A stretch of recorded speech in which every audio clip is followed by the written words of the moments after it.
আমরা ভাই নরাকারে বেড়াই ঘুরে, এই নরের স্বভাব কেউ জানি না। আমরা ভাই নরাকারে, আমরা ভাই নরাকারে বেড়াই ঘুরে, ওরে মন নরের স্বভাব কেউ জানি না। আমরা ভাই নরাকারে।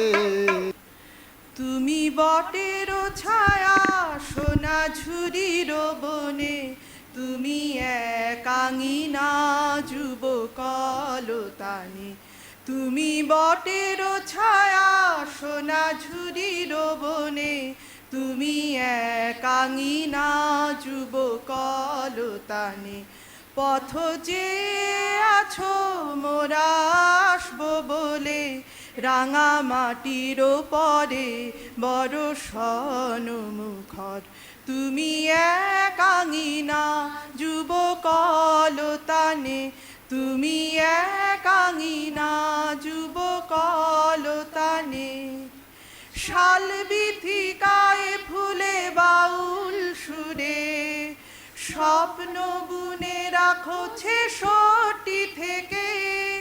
শাল বিথিকায় ফুলে বাউল সুরে, স্বপ্ন বুনে রাখো ছেষট্টি থেকে।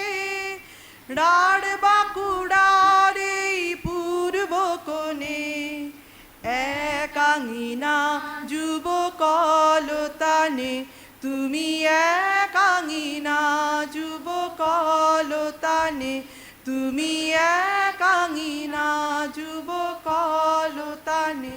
কত প্রাণে বহ নীতি অহরহ, সোনামুখী কলেজ আগস্ট 17। কত প্রাণে বহ নীতি অহরহ, সোনামুখী কলেজ আগস্ট 17। তুমি আছো বলে মোরা পরিচিত আজ, বিশ্ব মাটির বুকে শিকড় বুনে। তুমি একাঙ্গিনা যুবকলতানে, তুমি একাঙ্গিনা যুবকলতানে, তুমি একাঙ্গিনা যুবকলতানে। উপস্থিত আমার স্নেহের ছাত্রছাত্রী এবং বিভিন্ন বিদগ্ধজন এবং আমার সমস্ত সহকর্মীজন,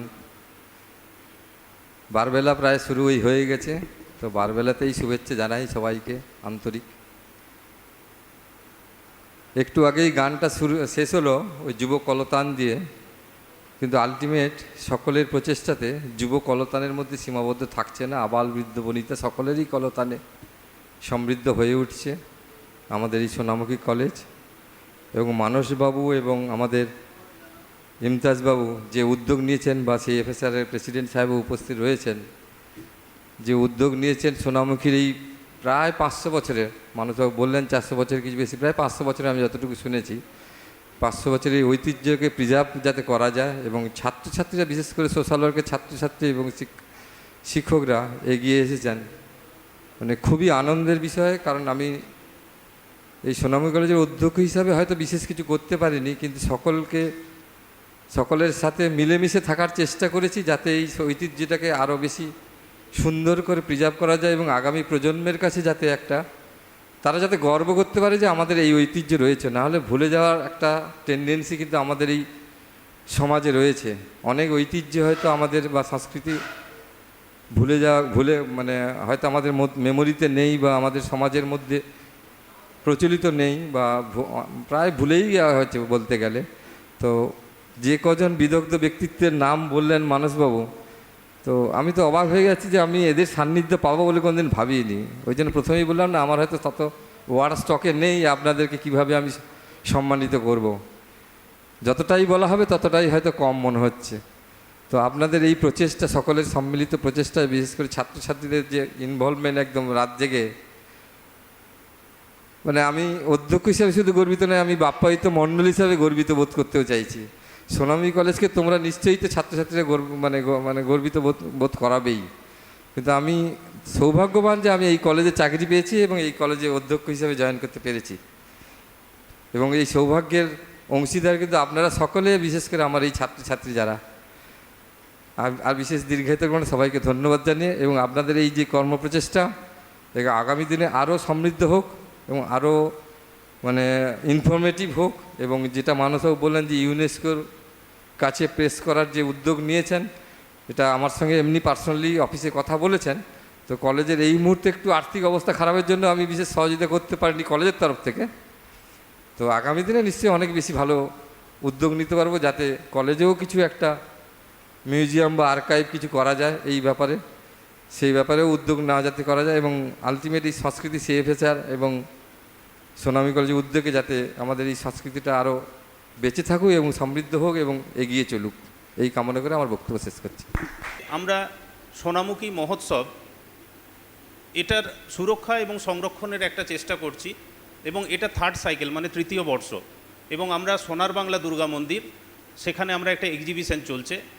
আমরা সেই এক্সিবিশনে এই মহোৎসবের যেটা প্রায় 400 বছরের পুরানো একটা ঐতিহ্য, সেই ঐতিহ্যটাকে ধরে রাখা এবং সেটাকে সুরক্ষা এবং সংরক্ষণের মধ্য দিয়ে আগামী প্রজন্মের কাছে পৌঁছে দেওয়ার একটা চেষ্টা চালাচ্ছি, এবং সেখানে সম্পূর্ণভাবে সহযোগিতা করছেন আমাদের সেন্টার ফর ফোকলোর স্টাডিজ এবং রিসার্চের যারা আছেন টিম, প্রেসিডেন্ট থেকে শুরু করে প্রত্যেকেই টিমের যারা আছেন তারা সহযোগিতা করছেন। এবং আমরা এই বছর আমরা যেটা ওপেনিং করেছি গতকাল শুরু হয়েছে, এবং এখানে যে সকল ঐতিহ্য আছে সেটা মনোহর দাসকে কেন্দ্র করে তো আছেই, তার সঙ্গে আমরা সোনামুখীর কিছু যে সৃষ্টি, দ্য ক্রিয়েটিভিটি, সেগুলোও তুলে ধরেছি। তার মধ্যে আছে সোনামুখীর পাগড়ি, যে টারবান যে ঐতিহ্য, সেটা দীর্ঘ সময় ধরে সোনামুখী থেকে আফগানিস্তানে সাপ্লাই হতো এবং এখনও হয়, এবং সেটা একটা হিউজ পরিমাণে একটা বিজনেস আছে এবং তার একটা বড় ইতিহাস আছে। এবং তার সঙ্গে সঙ্গে আমরা যে আখ হাড়ির কথা বলছি, যেটা আমাদের বিবাহ থেকে অনুষ্ঠানে ব্যবহার হয়, সেটাও সেই মডেলগুলো আমরা তৈরি করেছি, এবং তার সঙ্গে সঙ্গে আমরা একটা খুব ভালো মনোহর মন্দিরের একটা মডেল করেছি, সেই মডেলটাও আমরা সেখানে রেখেছি। এবং ফটোগ্রাফ আছে প্রায় 93 মতো ফটোগ্রাফ সেখানে ডিসপ্লে আছে, এবং একটা ভিডিও ডকুমেন্টারি আছে। আমরা ডকুমেন্টারিটা যারা ওখানে পৌঁছাতে পারছেন না তাদের মধ্যেও শেয়ার করে দেবো, যেখানে এই সমস্ত কর্মকাণ্ডটা একটা 6-7 মিনিটের ভিডিওর মধ্যে চলছে, এবং এটা আগামী 7 বছর ধরেও চলতে থাকবে। এবং এটা আমরা কমপ্লিট ডকুমেন্টেশন আমরা ইউনেস্কোকে একটা ড্রাফটিং আকারে পাঠাবো, এবং অবশ্যই এই টিমটা আমরা এই ছোট টিমে হবে না, আরও বড় টিম দরকার, এবং অবশ্যই সকলের সহযোগিতা আছে। তার মধ্যে রুরাল ড্রিমসের আমাদের দয়াময়বাবু আছেন, এবং সেন্টার ফর ফোকলোর স্টাডিজ আছেন, এবং প্রত্যেকে যতটা সম্ভব চেষ্টা করছেন। ডেকে নেব আমাদের যে ঐতিহ্য, আমাদের যে বাউলের সংস্কৃতি, সেই সংস্কৃতির একটা গানের মধ্য দিয়ে তুলে ধরার জন্য।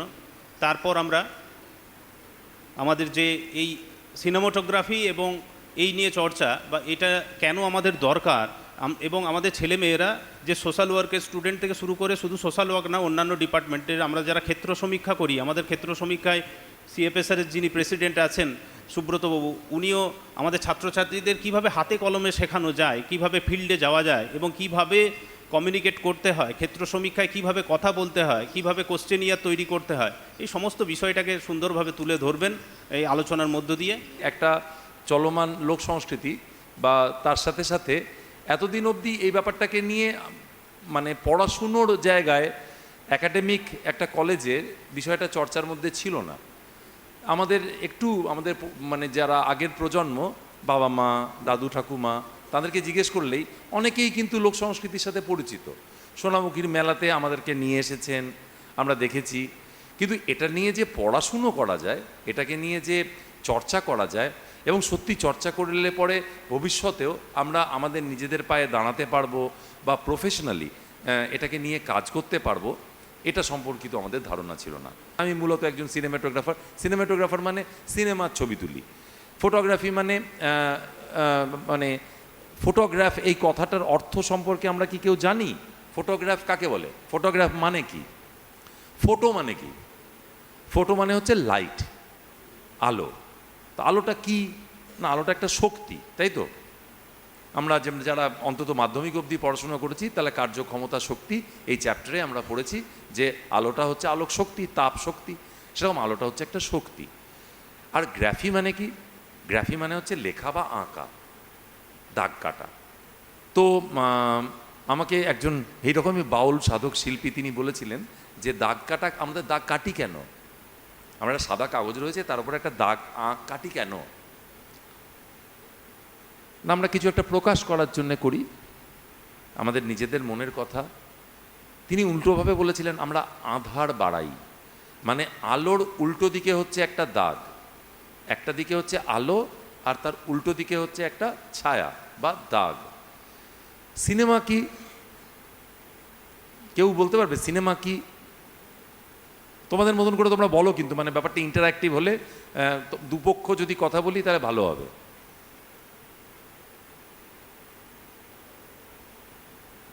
আমি মজা করে বলি কায়া, ছায়া আর মায়া, এই হচ্ছে সিনেমা। কায়া মানে হচ্ছে শরীর, ছায়া মানে হচ্ছে ইমেজ, আর মায়া মানে হচ্ছে ইলিউশন। তো এই দিয়ে হচ্ছে সিনেমা। ইলিউশন মানে মায়া, মায়া নগরী বম্বেকে বলা হয়। তো কায়া, ছায়া আর মায়া দিয়ে আমরা সিনেমা তৈরি করি, তাই না? তো এইভাবে আমরা যদি একটু একটু করে যাই, তাহলে লোক সংস্কৃতির সাথে বা প্রেজারভেশনের সাথে এই ফটোগ্রাফি বা সিনেমাটোগ্রাফিকে যুক্ত করে দেওয়াটা আমার কাজ। আমি সেজন্য এখানে এসেছি। তো সেটা কিভাবে করা যায় সেটা আমরা একটু দেখি। তো প্রথম পয়েন্টটায় আসি, ডকুমেন্টেশন কাকে বলে, ডকুমেন্টেশনের কেন প্রয়োজন।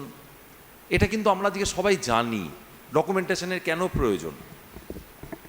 ভেবে দেখো, একটা ধারণার সাথে আমাদের খুব বেশি পরিচয় ঘটছে, যেটার নাম AI বা আর্টিফিশিয়াল ইন্টেলিজেন্স। আমরা যখন ছোট, আমরা যখন ক্লাস 2তে পড়ি, 84 সাল, এই সময় পশ্চিমবঙ্গে বা ভারতবর্ষে কম্পিউটার আসে। আমাদের প্রধানমন্ত্রী, তৎকালীন প্রধানমন্ত্রী ছিলেন রাজীব গান্ধী, আর তার একজন উপদেষ্টা ছিলেন, তার নাম শ্যাম পিত্রোদা। রাজীব গান্ধীর তো মৃত্যু হলো, কিন্তু শ্যাম পিত্রোদা বেঁচে আছেন। তো এদের মোটামুটি নেতৃত্বে ভারতবর্ষে কম্পিউটার নামক বিষয়টা শুরু। এবং কম্পিউটার শুরুর সাথে সাথে কি হলো জানো? একদল মানুষ, তারা সবাই মিলে বলতে থাকলেন যে কম্পিউটার এসে গেছে, ফলে আমাদের চাকরি চলে যাবে।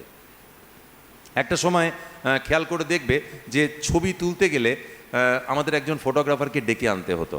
একটা অনুষ্ঠান হচ্ছে, সেই অনুষ্ঠানে একটা ফটোগ্রাফি, তো এখানে একটা ফটোগ্রাফার লাগবে, এখানে একজন ভিডিওগ্রাফার লাগবে। এখনও বাড়িতে কোনো অনুষ্ঠান হলে, বিয়ে বাড়ি, তো ম্যারেজ ফটোগ্রাফার, তো একটা জন্মদিনের অনুষ্ঠান, একজন ফটোগ্রাফারকে ডাকো, একটা সভা হবে, একটা সেমিনার হবে, তো একজন ফটোগ্রাফারকে ডাকো। ছিল, এখন আর দরকার হয়। আমরা মোবাইল ফোন দিয়ে ছবি তুলে নিই, আর ছবি তুলি মানে এই তথ্যটা আমি আমার কাছে যেমন জমা রাখলাম, এটাকে যখনই আমি হোয়াটসঅ্যাপে বা ফেসবুকের মাধ্যমে আমার আর বন্ধুকে শেয়ার করছি, তখন সেটা অ্যাকচুয়ালি কার সাথে শেয়ার করা হলো? সেই পুঁজির কেন্দ্রের সাথে, সেখানে পৌঁছে দেওয়া হলো। কিন্তু তাহলে আমি বুঝতে পারছি যে এই ফটোগ্রাফিক, মনে রাখবে ফটোগ্রাফ, এই যে আমি বললাম আলো দিয়ে ছবি লেখা বা ছবি আঁকা, ফটোগ্রাফি মানে তাই। তার সেটা জানতে গেলে আমাদের মানে যে লিটারেসি যাকে বলে, শিক্ষা, পড়াশুনো, এটা অক্ষর জ্ঞান লাগে না। একটা চলচ্চিত্র দেখে একজন নিরক্ষর মানুষও বুঝতে পারেন যে কি গপ্পটা বলা হলো, তাই তো? তো চলচ্চিত্রের জোর এখানে, ফটোগ্রাফের জোর এখানে। আমরা বলি একটি ফটোগ্রাফ মানে 1000টা কথার সমান। সিনেমাটোগ্রাফির কথা একটুখানি বলি। সিনেমাটোগ্রাফ এই যন্ত্রটার বয়স হলো 128 বছর। এটা 2026 সাল। 1896 সালে 28শে ডিসেম্বর প্রথম লুমিয়ের ভাইরা প্যারিসের একটা বুলেভার্ডে সিনেমা দেখান। যতদূর আমরা জানি, তার থেকে ধরো আরও 20 বছর আগে থেকে এই সিনেমাটোগ্রাফ যন্ত্রটা তৈরি করা নিয়ে আমাদের একটা চর্চা শুরু হয়েছিল। কি ব্যাপার, ফটোগ্রাফের সাথে সিনেমাটোগ্রাফের পার্থক্যটা কি? না, ফটোগ্রাফের বাংলা আমরা যদি করি, তাহলে আমি করি এরকমভাবে যে আলো দিয়ে ছুঁয়ে দেয়া একটা মুহূর্ত, এটা হচ্ছে একটা photograph. A moment touched by light, তাই তো? একটা ক্ষণিকের, একটা খুব কম সময়ের একটা বিষয় ফটোগ্রাফ, একটা মুহূর্তকে আমরা দাঁড় করিয়ে দিই। আর সিনেমাটোগ্রাফ কি? সিনেমাটোগ্রাফগুলো হচ্ছে অনেকগুলো ফটোগ্রাফের একটা সমাহার, যেটা সময়ের সাথে সাথে চলে। ফটোগ্রাফ, ধরো তোমরা তোমাদের মোবাইল ফোনগুলো, যদি যাদের হাতে মোবাইল ফোন আছে তোমরা বার করো, সবাই মোবাইল ফোনগুলো বার করো, দিয়ে তাতে যদি ক্যামেরা থাকে সেই ক্যামেরা মোডে যাও। সেখানে দেখো একটা মোড আছে, তার নাম প্রো বা প্রফেশনাল মোড আছে। সবারই মোবাইলে থাকবে না, মোটামুটি এখনকার যে মোবাইলগুলো সেগুলোতে থাকবে আশা করি, খুব পুরনো হলে হয়তো নাও থাকতে পারে। তো সেই প্রো মোডে কি কি আছে দেখো, এক্সপোজার বলে একটা কথা আছে, দেখো আইএসও বলে একটা কথা আছে, দেখো শাটার স্পিড বলে একটা কথা আছে,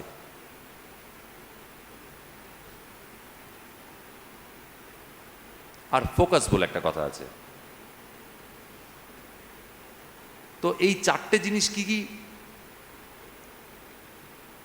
এই চারটে জিনিসের মধ্যে তিনটে জিনিস, আইএসও, শাটার স্পিড, আর একটা জিনিস নেই। এমনি যে প্রফেশনাল ক্যামেরা, তার সাথে মোবাইল ফোন ক্যামেরার একটাই পার্থক্য, কি বলতো? সেটাকে বলে অ্যাপারচার বা আইরিশ। কাকে বলে?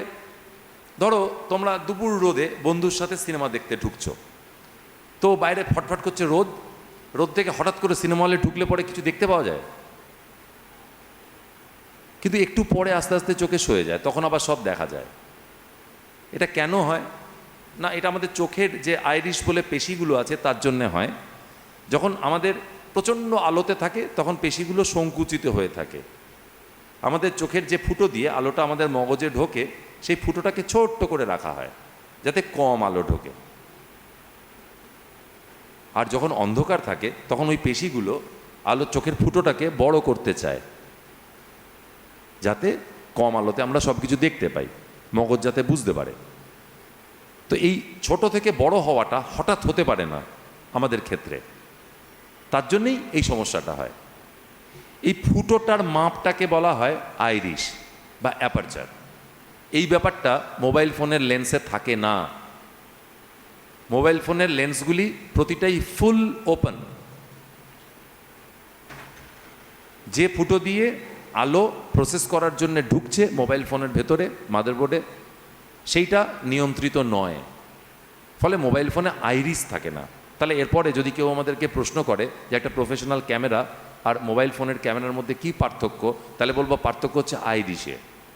মোবাইল ফোন ক্যামেরাতে আইরিশ থাকে না, অ্যাপারচার থাকে না। আর আইরিশ আর অ্যাপারচার একই কথা। আর প্রফেশনাল ক্যামেরাতে আইরিশ বা অ্যাপারচার থাকে, এই ফুটোর মাপটাকে আমরা নিয়ন্ত্রণ করতে পারি। এরপরে হচ্ছে শাটার স্পিড। শাটার স্পিডটাকে আমরা বলতে পারি আমাদের চোখের সাথে যদি তুলনা করি, তাহলে আমাদের যে চোখের পাতা পড়ে পলক, তার সাথে প্রচণ্ড বেশি আলো হলো, ধরো যে কোথাও ওয়েল্ডিং করছে, তো দেখবে চোখের পাতাগুলো বারবার বারবার বারবার বারবার পড়তে থাকে। আলোটাকে আমরা নিয়ন্ত্রণ করি, আলোটাকে কম ঢুকতে দিই, চোখ পিটপিট করি। আর খুব কম আলো আছে তখন চোখটাকে আমরা বড় বড় করে বারবার পাতা না ফেলে অনেক ভালো করে খুঁটিয়ে খুঁটিয়ে দেখতে চাই। এটাও সময়ের সাথে মানে নিয়ন্ত্রিত একটি বিষয়, শাটার স্পিড। ক্যামেরাতেও শাটার বলে, এই মোবাইল ফোনেও শাটার বলে একটা, মোবাইল ফোনের শাটারটা অবশ্য ফিজিক্যাল শাটার নয়, ভার্চুয়াল শাটার। কিন্তু এমনি ফোনে, এমনি ক্যামেরাতে, প্রফেশনাল ক্যামেরাতে শাটার বা পর্দা বলে একটা জিনিস থাকে, যে পথে আলোটা ঢুকছে সেই পথটাকে বারবার আটকে দেয়া। একবারে যদি আলোটা ঢুকে যায় তাহলে ছবিটা নষ্ট হয়ে যায়, জ্বলে যায়, ওভার এক্সপোজড হয়ে যায়, এটাকে আমরা বলি। তো ওটাকে বারবার ওই আলো ঢোকার পথটাকে বাধা দাও, আটকে আটকে দাও, দিয়ে আলোর পথটাকে নিয়ন্ত্রণ করো, এটাকে বলে শাটার স্পিড। আর আরেকটা হচ্ছে আইএসও বা ইন্টারন্যাশনাল স্ট্যান্ডার্ড অর্গানাইজেশনস। এটাকে কেউ কেউ আমেরিকানরা মূলত এএসএ বা আমেরিকান স্ট্যান্ডার্ড অ্যাসোসিয়েশন বলেও ডাকে। আইএসওটা কি? আইএসওটা হচ্ছে ফিল্ম বা মিডিয়ামের সেন্সিটিভিটি। এখন তো আর ফিল্ম নেই, এখন পুরোটাই হচ্ছে আমরা কার্ডে বা ডিস্কে রেকর্ড করি, হার্ড ড্রাইভে। তার লাইট সেন্সিটিভিটি, এই তিনটেকে নিয়ে অ্যাপারচার, শাটার স্পিড আর আইএসও, এই তিনটেকে নিয়ে তৈরি হয় এক্সপোজার ট্রায়াঙ্গল। আর আজকে আমাদের মোবাইল ফোন থাকার জন্যে আমাদের কিন্তু খুব সুবিধে। আমরা টুক করে, মানে তুমি ভেবে দেখো, যখন আমার সময় ছিল, আমি খুব বেশি পুরনো নই, 2000 সালে, মানে আজ থেকে 20-25 বছর আগে যখন কাজ শিখছি বা কাজ করার চেষ্টা করছি, তখন কিন্তু ছবি তুলতে গেলে একটা ক্যামেরা ভাড়া করতে হতো, ফিল্ম কিনতে হতো। তবে ছবি তুললেই হবে না, সেটাকে ডেভেলপ বা প্রিন্ট করানোর জন্য মাদ্রাজে পাঠাও, সেখান থেকে ডেভেলপ প্রিন্ট করে আসার পরে এডিট করো, তারপরে সব কিছু হয়ে গেল, ছবি তৈরি হয়ে গেল, কিন্তু ডিস্ট্রিবিউশনের জন্য ডিস্ট্রিবিউটরের কাছে যাও। ডিস্ট্রিবিউটর কি করবে? সে বলবে আজ হবে না, কাল হবে, তোমার সিনেমা হলে সময় পাওয়া যাচ্ছে না, এটা হবে না, নানা সমস্যা। তারপরে তারা সেটা দেখানোর জন্য একটা দিন দেবে। কত ছবি তৈরি হতো যে যখন সিনেমা হলের থেকেই সেটা চলে যেত, আমরা দেখতেই পেতাম না। আজকে কি সেই সমস্যা রয়েছে? আজকে তুমি চাইলে মোবাইল ফোন দিয়ে একটা ছবি তোলো, ইউটিউবে আপলোড করে দাও, ফেসবুকে আপলোড করে দাও, হোয়াটসঅ্যাপে বন্ধুকে পাঠিয়ে দাও। তাহলে ছবি মানে তৈরি করা থেকে, ছবি তোলা থেকে শুরু করে ছবিটাকে দেখানো বা ডিস্ট্রিবিউট করার জন্যেও এই প্রযুক্তি কিন্তু আমাদের সাহায্য করছে। সেই পরিচয় প্রতিষ্ঠা করতে গেলে তোমার ঐতিহ্যের যে শিকড়টা রয়েছে, যেটা কালকে বলছিলাম, আওয়াজে থেমে গেল কথাগুলো, ঐতিহ্যের শিকড়, সেই শিকড়ে জল দিতে হবে। কারণ আমরা যারা বড়রা, যারা পণ্ডিত মানুষ, অপণ্ডিত মানুষ, তারা শিকড়টাকে আস্তে আস্তে কেটেছি দীর্ঘদিন ধরে, শিকড় মৃতপ্রায়। সেই শিকড়কে জল সিঞ্চন করতে হবে এবং শিকড়ের খোঁজ করতে হবে, দ্য রুটস কতটা ভিতরে গেছে। এমিলি জোলা, ডক্টর এমিলি জোলার দৃষ্টিতে শিকড় খুঁজতে হবে, না হলে আমরা হারিয়ে যাচ্ছি। একটি জাতির সংস্কৃতি যদি ভুলিয়ে দেওয়া যায়, সেই জাতিটির মেরুদণ্ডটি ভাঙে। সেই জাতি থেকে যারাই বেরোয় তারা কখনো ওই নর আকার বলল না এ তন্ময়, যে নর আকার হলে মানুষ হয় না, তাহলে আমরা মানুষ হতে পারবো না। কিভাবে? মাত্র 150 বছর আগে এখানে কুশলদা কি মন্দিরে গেলাম? সিদ্ধেশ্বরী মন্দির। সিদ্ধেশ্বরী মন্দিরে একজন ভদ্রলোকের নাম দেখলাম ঘর, পদবী ঘর, পদবী ঘর। তিনি বিদ্যাসাগর সেখানে কিছু লিখে গেছেন, ঈশ্বরচন্দ্র বিদ্যাসাগর লিখে গেছেন।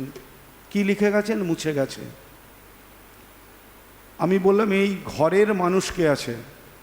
একজন এলো বাইক চালিয়ে, আধুনিক নব্য যুবক, ব্যবসাদার হতে পারে, শিক্ষক হতে পারে। সে বলল যার নামটা দেখছেন, এই বিল্ডিংটি করেছেন, সে আমার ঠাকুরদাদার বাবা, বড় বাবা। আমাদের যে প্রসেস বের করার, ছেলেটির বয়স মাত্র 36, তার বাবা মারা গেছে। তার বাবা 72 বছরে 14 বছর মারা গেছেন, আজকে তার বয়স হতো 72। ছেলেটির বয়স 36। আমি ধরে নিলাম 36 বছর বয়সে জন্ম হয়েছে, মানে 36 বছর আগে কি 35 বছর আগে। হিসাব করে দেখা যাচ্ছে যার নামটা লেখা রয়েছে তিনি ওই ছেলেটির, মানে 36 বছর বয়স্ক মানুষটির ঠাকুরদাদার বাবা নন। কারণ 1346 সালে ওই নতুন করে রেনোভেট করে যে মন্দিরটা হয়েছে, উনি ওই যে বংশধর আছেন, মানে ওই ঘরের বংশধর, সিদ্ধেশ্বরী মন্দির যাদের, তাদের ওই মানে 36 বছর বয়স্ক মানুষটির ঠাকুরদাদার বাবা বিজন কিংবা কি ঘর টাইটেল উনি নন। এইটাই তোমাদের বের করতে হবে। বের করার পদ্ধতি আমরা রয়েছি, তার থেকেও বের করতে হবে তুমি কোথায় জন্মেছ, কোনো একটি জন্মেছে বলতে হাসপাতালে নাই, আগে তো বাড়িতে জন্মাতো, সেই বাড়ির মধ্যে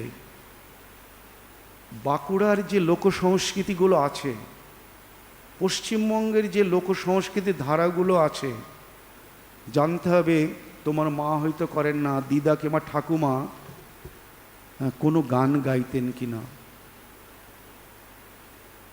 কিংবা কোনো গল্প বলতেন কিনা।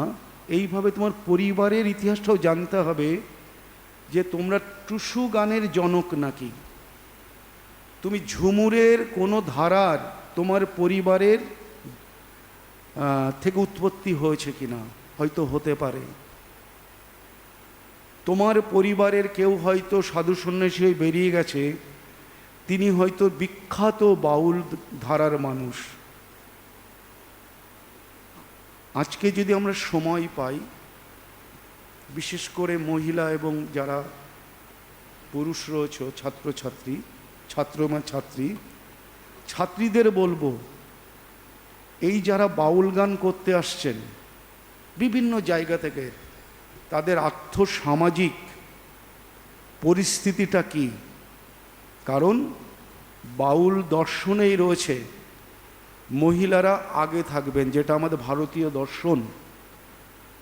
সেই জন্যেই কাজী নজরুল ইসলাম বলতে বাধ্য হয়েছেন, তোমরা যদি না জাগো মা, তবে কেমনে সকাল হবে।